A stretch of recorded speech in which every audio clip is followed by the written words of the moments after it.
Hi, you're welcome to my channel. My name is Obarachi DJ Kingsley. I want to specially welcome you to this particular episode. And if you're new on this channel, here we share information on tips that can help you travel abroad and all information that we've been able to get, which can help you to travel abroad through what I termed the most legal and effective way of traveling abroad. Either you want to travel through job route or you want to travel through academic routes. Here in this particular channel, I share informations that I know that can help you make informed decisions on your journey.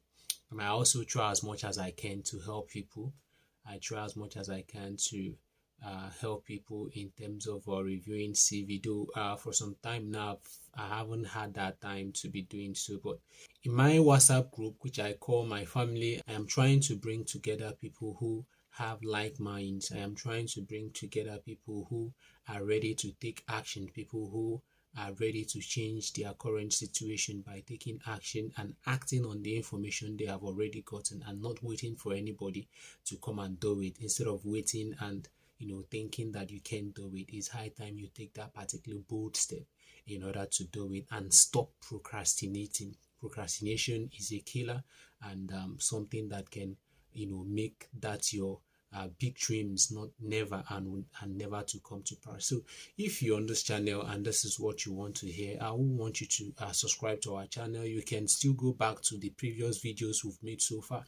We've made a lot of videos, and those videos are filled with lots and lots of informations that can help you.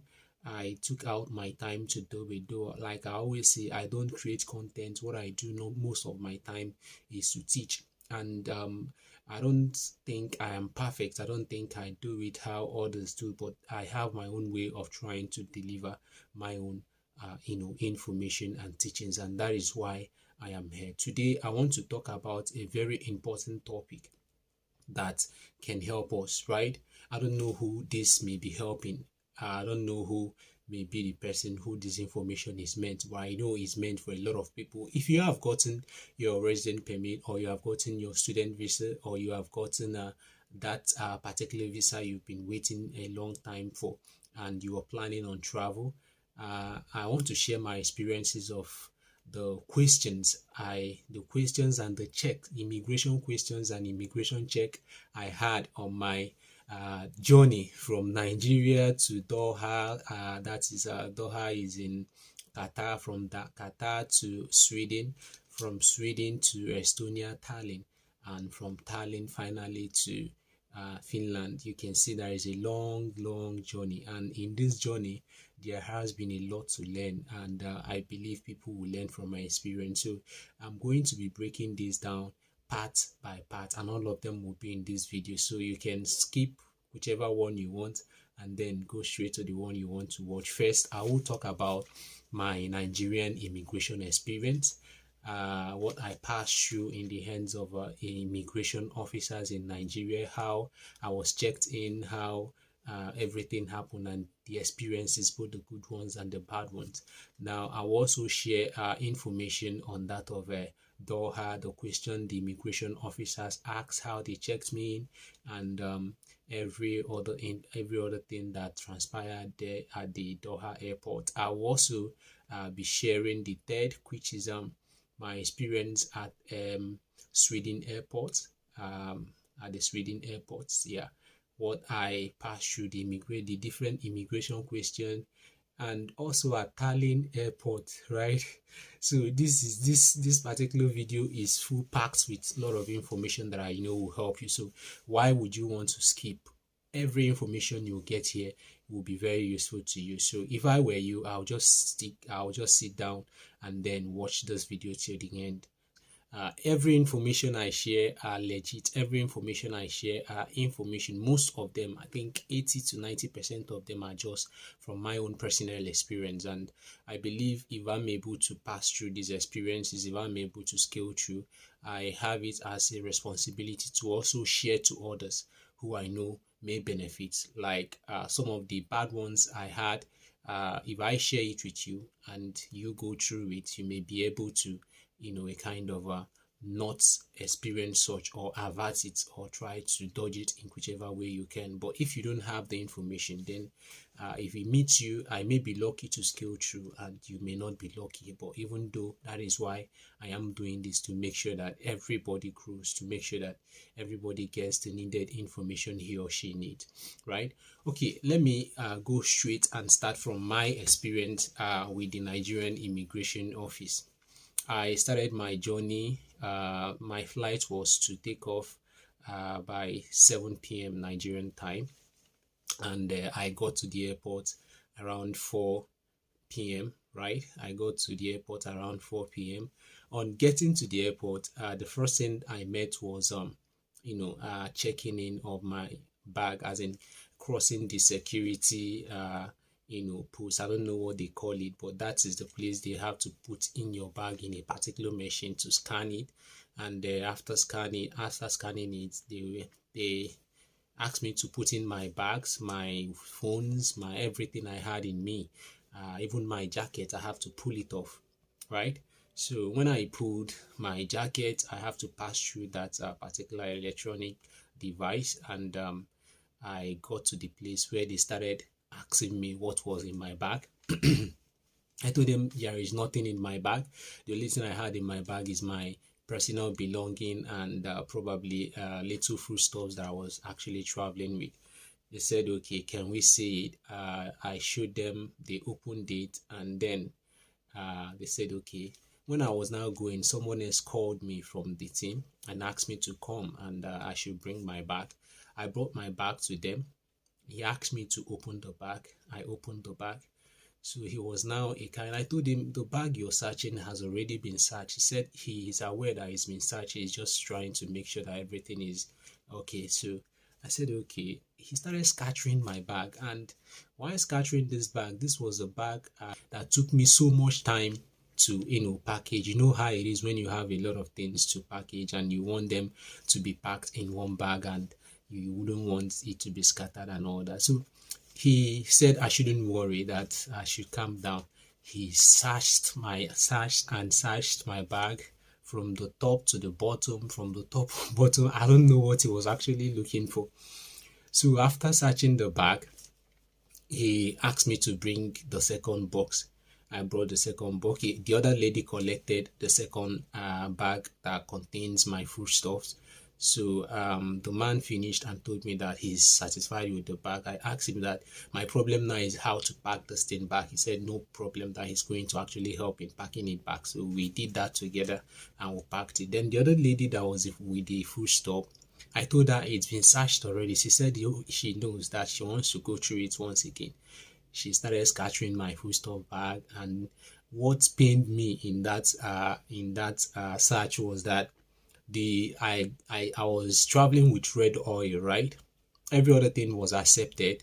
Every other thing I was carrying as foodstuff was accepted. She brought out the red oil and told me that they don't used to allow red oil to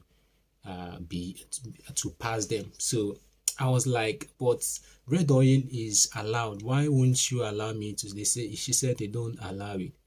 And surprisingly, I was packing my bags with anger and all that, because that was the only oil I had with me, and I don't know how I'm going to get oil here in Finland that would be like that of Nigeria. So it was very, very painful for me. So when I was now going was when I told her this oil I needed. She said, I've already packed my bag. She said that I'm an Igbo man, that if I do, I know what is right for me to do. I should have done it. I think what she was expecting me was for me to give her some tips before she can allow me to go with the red oil. Maybe in your own condition, you may try to do that if you have the chance.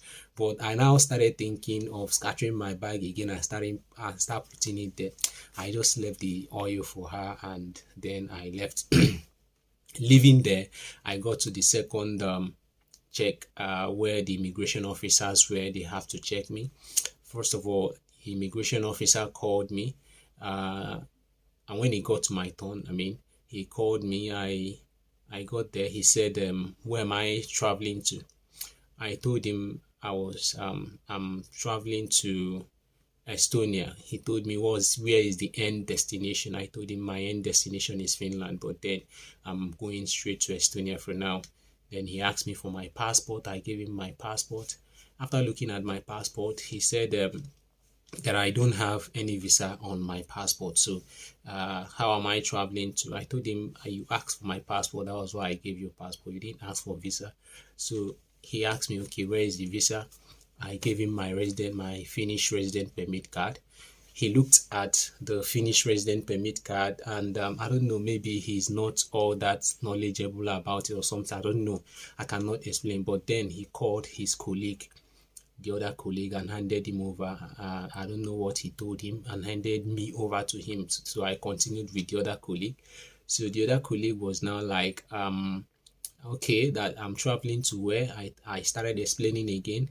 So after the explanation, he told me, but I'm having a Finnish resident permit card. So why is it that I'm not going to Finland and I'm going to Estonia? So I told him that with my Finnish card, I can be able to travel throughout the all the Schengen area that I want to travel, that the Finnish resident permit covers. That he said, okay, that he's aware, but what purpose am I traveling for? Am I traveling? What purpose? Is it for fun? Is it for holiday? I told him I'm actually going for a walk, and I'm actually going to work in Finland, and with my company, I was supposed to go to Estonia for a test, and that is why I'm traveling to Estonia for. So he told me, this is the first time I'm traveling. Have I traveled with this resident permit card before? I told him no. And when I told him no, I can see the suspicious look in his eyes. He now started asking so many other questions. Okay, that since I haven't traveled with this card for the first time, so my journey to Estonia is suspicious. I told him, what do you mean by suspicious? I've already explained to you where I'm actually going to and why I'm going there. He said, okay, that he needs proof. All right, I told him the proof is here. This is my resident permit card. What other proof do you need? He said, okay, my company asked me to go there, right? I said yes. He said, is there any proof I have of this? Maybe any documents or any written document I have from the company? I told him I don't have a written document from the company stating or telling me to go to Estonia, apart from the chat I have with the human resource person. And he told me, okay, that will not be enough proof.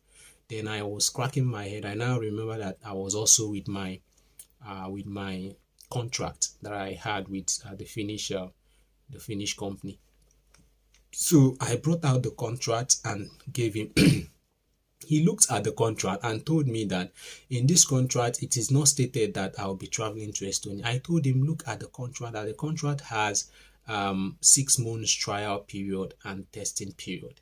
That this 6 months trial period means that I have so and so time, and where I'm supposed to do those trial and testing is in Estonia before I will now move to Homo. It wasn't really that we have to argue, and at some point they called another person who came, and at the later end they approved and checked me in. Then from there, I am going to be, this is a story, and I don't know how it's going to be, but I think every part of it is very, very important, so that even if you're making your own travel, you also know how to go about it. So if you can stick, I wanted to make this shorter, but there are a lot of it. So if you can stick to it and watch it, you are going to benefit a lot.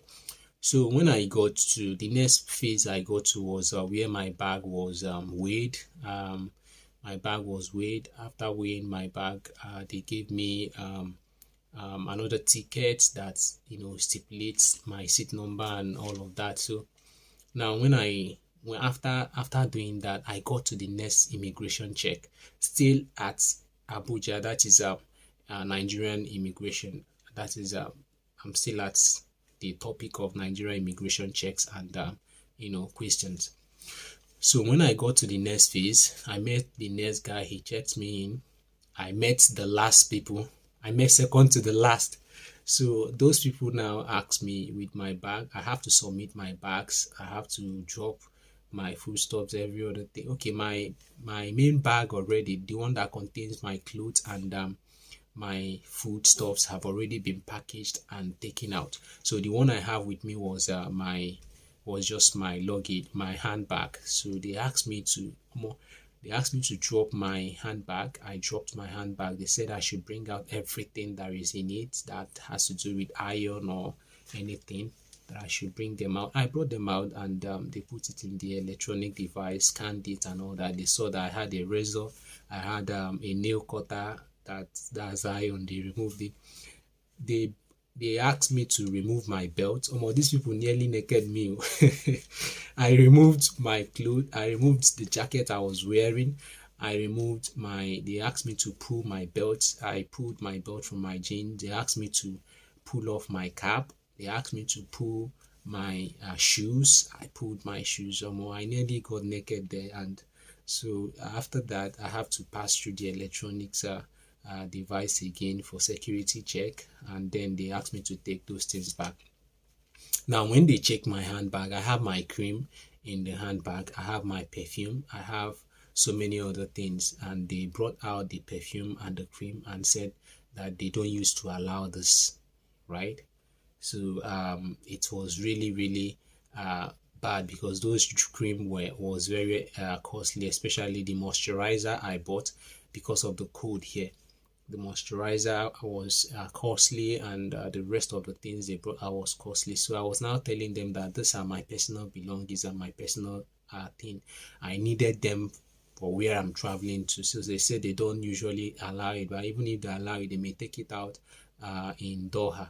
So I pleaded with them. At the later end, you know how Nigeria is, bring this one, bring that one. I gave them the little thing I have. They allowed me.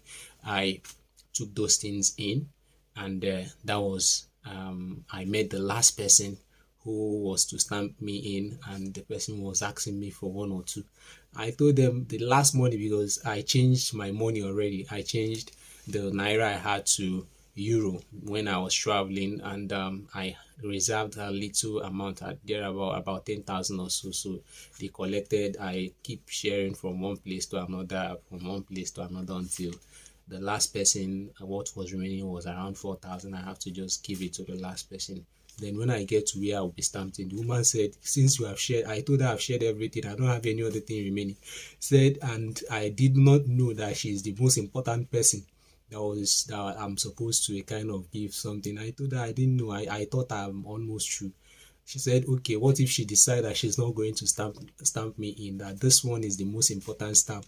I pleaded with her that I don't know, assuming I know I wouldn't have. So we jokingly did that, and she stamped me in, and that was it. I boarded the flight and landed in Doha after 8 hours of flight.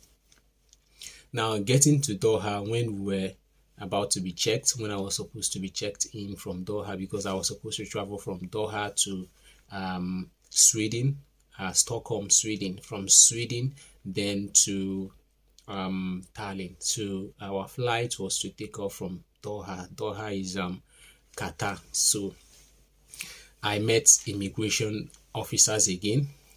They started asking me another question: where are you going to?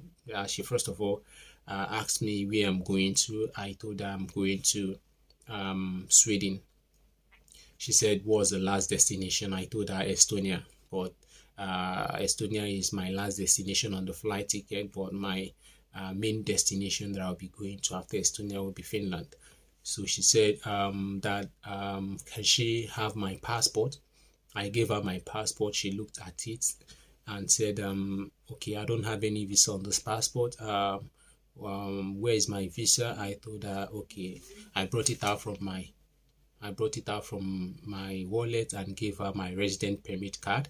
She looked at it and said, okay, this resident permit card is for Finland. Am I going to work in, she asked me, where do I work? I told her I work in Finland. Do I work in Finland? That was the question she asked me, sorry. She asked me, do I work in Finland? I told her, yes, I work in Finland. And she said, okay, so I'm going to Sweden. I told her, yes. She said, okay, that what kind of job do I do? I told her that when I'm answering her, she's already looking at my resident permit card, because those details are also in the resident permit card. So I told her I'm a welder. And she said, what kind of job do I do in Finland? I told her I'm doing a welding job in Finland. She said, how long have I been doing the job now in Finland? I told her that I haven't really, not yet working there. I just got a contract that from there, and I'm heading there to start work. She said, since I've not worked there before, how then do I say that I'm working? I work in Finland. I told her I have a contract with me here, which I signed with a company, and I recently got that contract. And me going to Estonia, which is the last destination of my flight, is for me to have the required training test I needed to start my work in Finland. So after long questioning and answer, okay, I think I should still continue with the questions because it may help some people. So she now asked me, okay, that do I have anybody I'm going to meet? I told her no, my flight is just passing Sweden. I'm not going to stay in Sweden. That where I'm likely to stay is in Estonia. So she said okay, and she passed me, and I have to go. But while I was waiting for the flight, I nearly missed the flight because I was pressed and I wanted to go and ease myself. By the time I came out, it was still the same immigration officer that helped me, right? The same person that was asking me all those questions, because when she checked me in, she already, because we had a lot of conversation, she's been able to know my face. So when I was going out to ease myself, I also let her know. I told her. So when the flight was filled up and then they were looking for one person, she was now the one telling them that I told her that I was going out. And then when she was even coming to the direction where I was before I started coming out, and she told me they're actually waiting for me. You can see how good these people are. So I thanked her and then rushed to, boarding. After that, the next phase of this interview will be my check-in and immigration questions at Sweden, right? That is Stockholm. So when I got there, when we were about to move, they asked me the same check, almost the same. The question they asked me to put my bag. They asked me, remember those things Nigerian embassy said that Doha is going to check. Even when I was in flight, the friends I made on my flight, because I had two female friends, one was at my right, one was at my left, sitting with me. She said that she took all her creams and perfumes because they don't usually allow it at Doha. But I was lucky enough, my bag wasn't stopping at Doha because I'm not going to check. My bag went straight from Abuja to Tallin. It didn't even stop at Stockholm. It didn't stop at Doha. It went straight from Abuja to Stockholm, while I have to be changing flights from Abuja to Doha, Qatar, from Qatar to Sweden, from Sweden then to Tallinn. So when they checked me in, it was my handbag that I had with me. So they still brought out every other thing that was in the bag, scanned it, and the rest of it. They started asking me questions. When I met the immigration officer, I think she's one of the most kind people I met on this journey. She asked me questions like, where am I going to? Who am I going to meet? What purpose is my travel? I told her, I explained. She said, okay, where is my passport? I gave her my passport. She said, where is my visa? I gave her my resident permit card. She said, oh, I'm coming from Finland. I told her, no, I'm coming directly from Nigeria. And she said, where in Nigeria? I told her where. She was like, she has traveled to Nigeria before, and Nigerians are good people. I said, okay, oh, thank you, Sha. Better start me and let me start going. So she was like, okay, that what am I going to do here? I told her, I've told you already, I'm going here. Okay, she asked me, what am I going to do in Estonia? I told her I'm going to for a welding test or a job test, and from there I'll be moving to Finland. She said okay, and finally she stamped me in and I left. So getting to Estonia, that was my final destination, and for that particular time. So I have to stay in Estonia for I think 1 week or thereabout. After staying in Estonia, I didn't have much questions in Estonia because that was where my flight, that was my final destination. I waited for my bag. I was like, I won't see my bag because in Stockholm, I went to check for my bag. That was where they told me that my bag will not be is not here, because when they checked in my bag at Abuja, they told me that the flight, I boarded Qatar Airway.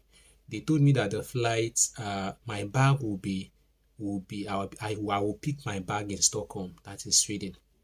That is because the flight that will be going from Stockholm to Tallinn is not their flight. They don't have any agreement with them, so I'll be picking my bag there. So, but unfortunately, fortunately, I got to that particular airport, Stockholm, looking for my bag. I didn't see it. I have to start asking questions. Man, one thing you should always do when you're traveling, please don't assume. Whatever that happens to you, don't assume. Always try to ask questions so that you'll be properly guided.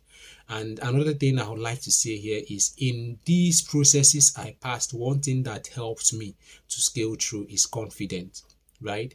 These immigration officers look at you. They are very, very psychologically smart. They are psychologically intelligent, and they look at your body language. They look at your confidence. They look at your movements. That tells them, and that's prompt them to ask you some of the questions that they will ask you. And when you are not confident enough, even if you have all the legal documents, even if you have everything that is needed, you still end up being suspected for one thing that you don't know, right?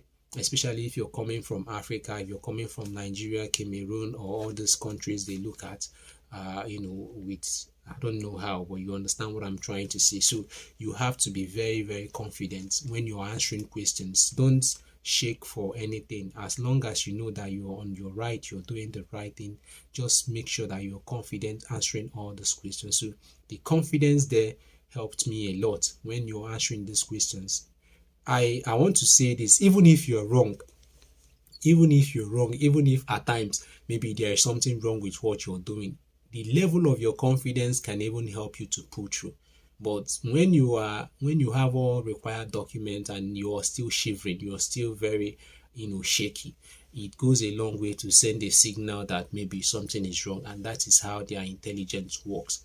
So if you have watched this video up to this moment, it means the video is interesting to you and you're benefiting from it. Why don't you give us a thumbs up? Why don't you share our message to some of those people you think that will need this information? Why don't you subscribe to our channel? Right, there are so many other videos I've made, and I believe you can as well go to my YouTube channel. You will see all those informative videos which can help you in anything that has to do with traveling abroad, especially as it relates to Finland and most other European countries. So without wasting much of our time, I'll go straight to the last, which was traveling from Tallinn to Finland. Actually, I did not travel to Tallinn to Finland by air. I traveled by ship, right? And there are still check when you're traveling with ship. They still repeated most of those questions that I've said here so far. If you're a student, be reminded that you may be asked for proof of fund. All those kind of questions did not come to me because I was actually going for work and I don't need to show any proof of fund, right? That was why my case was a bit different. But if you're a student, always be ready to answer the questions that pertain your proof of fund, your accommodation, your studies, and your institution. These are questions they need to ask you, right? So I went through that ship and I boarded the ship ticket. When I got to the immigration check, the officers asked me some of those questions, where I'm going to, my permits, if I have any. I showed them my resident permit. They ask for my passport. They always ask for passport first because they believe that your passport should contain your visa. But for Finland, resident permit card is not attached to your passport except you have a D visa. So I don't have a D visa. I only have the resident permit card, and that was what I used to make all the travels I did throughout the European countries I traveled to before I got to Finland. So they checked me in and asked me what am I going for. I told them. They looked at my resident permit card and also, approved me going in. So that is my journey so far, right? So it start asking, what about the day visa? And I've made a video concerning day visa and then resident permits, right? Resident permit card is the main thing that gives you, a kind of the permits or the legal documents you need to travel, right? But then day visa can as well serve as your resident permit card when your resident permit card is not ready and maybe you don't have much time to wait for it. Then you can travel with your day visa or apply for day visa and then get your day visa and get your resident permit when you get to Finland. So that is that. I want to thank each and every one of us who has been part of this channel, who has been making this channel to grow. Of a truth, to be frank, this channel was started 2 months ago. Is it up to 2 months? Yes, I think 2 months now. But if you look at our growth rates, many who have started their channel years back are not able to grow to the level we have, and it's because of your love, it's because of your encouragement, it's because of your support and your recommendations. Please, I always like your recommendations so that it can help us to get better. Whichever way you think we're not doing it right, whichever thing you may want us to consider, whichever leave it topic you may want me on to the cover for comment you, section. leave it in the description box, and we'll see you in our next video. Thank you so much, and God bless you.